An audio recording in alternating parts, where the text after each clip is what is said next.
अमित, एक पढ़ा लिखा तर्कशील युवक, हमेशा ईश्वर और धार्मिकता को नकारता आया है। वह अपने विचारों में खोया हुआ है। मंदिर के सामने से गुजरते हुए उसकी निगाहें कुछ क्षण के लिए रुक जाती हैं। इन रीति रिवाजों का क्या मतलब है जब जीवन में तर्क ही सबसे बड़ा है? वह मन ही मन सोचता है।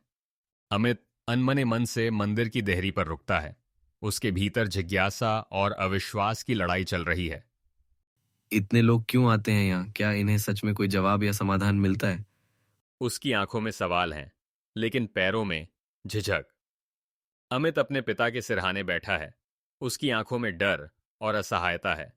अस्पताल दूर है और घड़ी की सुइयां तेजी से चल रही हैं। काश मैं कुछ कर पाता।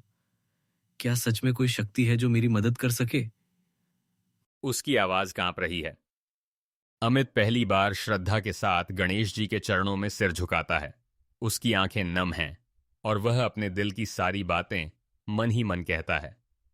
हे गणेश जी, अगर आप सच में हैं तो मेरे पिता को स्वस्थ कर दीजिए। मैं आपके अस्तित्व को स्वीकार कर लूंगा। उसकी प्रार्थना में सच्चाई और समर्पण है। अमित अपने पिता के पास बैठकर उनका हाथ थामे हुए है। उसकी आंखों में आस्था की चमक है। वह अपने भीतर एक नई ऊर्जा महसूस करता है और कृतज्ञता से भर जाता है। अब मैं समझ गया हूं, भक्ति तर्क से परे है। गणेश जी, आपने मेरी आस्था लौटा दी। अमित के मन में अब कोई संशय नहीं बचा। वह अब अपने मित्रों को भी गणेश जी की भक्ति के बारे में बताता है और दूसरों की मदद करने की ठानता है। जीवन में कभी कभी विश्वास ही सबसे बड़ा तर्क होता है। उसकी मुस्कान में संतोष और नए जीवन की शुरुआत है।